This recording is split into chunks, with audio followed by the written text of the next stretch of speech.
कौरव पांडव परीक्षा। श्रेष्ठ मार्गदर्शन, निरंतर अभ्यास, पुनरावृत्ति, मनन चिंतन आदि द्वारा द्रोणाचार्य ने सब राजकुमारों को सब भांति से प्रवीण बना दिया था। शिष्यों ने अपेक्षित स्तर प्राप्त कर लिया है, इस बात का विश्वास हो जाने पर राजकुमारों का कौशल धृतराष्ट्र को दिखाने का उन्होंने निश्चय किया। सर्व प्रकार से उपयुक्त अखाड़े तथा खुले मैदान से सुसज्जित रंगशाला का निर्माण करवाया गया।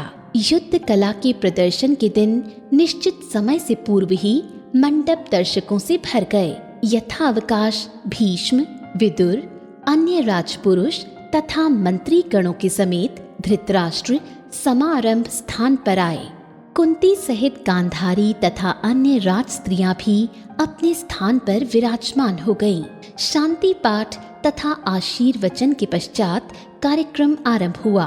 सब राजकुमारों ने प्रथम कुछ सामूहिक रीति से प्रयोग कर दिखाए। उसके बाद उन्होंने धनुष्य बाण, खड्ग, भाला आदि का कौशल दिखाया। कुछ राजकुमारों ने रथ, हाथी, घोड़ा आदि के करतब दिखाए तथा उसके बाद कुछ ने मल्ल विद्या और बाहु युद्ध के दावपेच प्रदर्शित किए। भारी भरकम गदा से भीम और दुर्योधन ने गदा युद्ध का मनोहारी प्रदर्शन किया। अंत में अर्जुन मैदान में उतरा। उसने प्रत्येक शस्त्र के चलाने में अपना कौशल दिखाया। अर्जुन ने अंत में अनेक कठिनतर शब्द वेधी तथा लक्ष्य वेधी बाण चलाने का प्रदर्शन किया। अर्जुन का कौशल, फुर्तीलापन तथा प्रसंगोचित सतर्कता देखकर छोटे बड़े सभी दंग रह गए।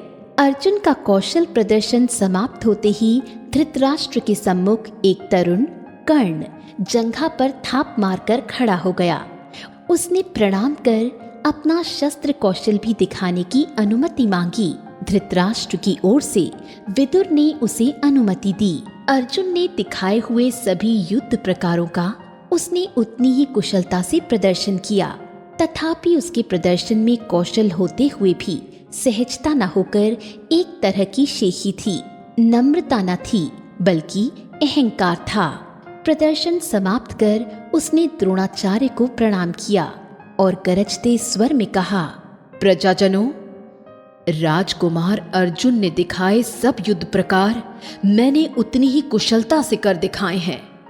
मैं कर्ण आप सबके सम्मुख अर्जुन को द्वंद्व युद्ध के लिए चुनौती देता हूं।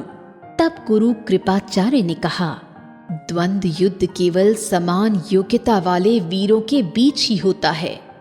अर्जुन राजकुमार है। ये शब्द सुनते ही इतनी देर गर्व से तनी कर्ण की ग्रीवा डंठल टूटे कमल के समान नीचे झुक गई। ठीक उसी समय दुर्योधन उसकी सहायता के लिए आगे बढ़ा। उसने कहा, केवल कुल, गोत्र या वर्ण नहीं बल्कि पौरुष और शौर्य ही मनुष्य की योग्यता को सिद्ध करते हैं। कर्ण ने पहले ही उसके शौर्य का प्रदर्शन किया है। मैं अभी कर्ण को अंग देश का राजा घोषित करता हूँ। अभी इसी क्षण उसका राज्य अभिषेक करता हूँ। तुरंत वेद मंत्रों के घोष में ब्राह्मणों ने कर्ण को अंग देश का राजा घोषित करके विधिवत अभिषेक किया। दुर्योधन की उदारता से प्रभावित होकर कर्ण बोला, मित्र दुर्योधन, इस क्षण से मेरे जीवन पर तुम्हारा संपूर्ण अधिकार है। प्राणों का अंत होने तक मेरी श्रद्धा तुम्हारे चरणों में बनी रहेगी।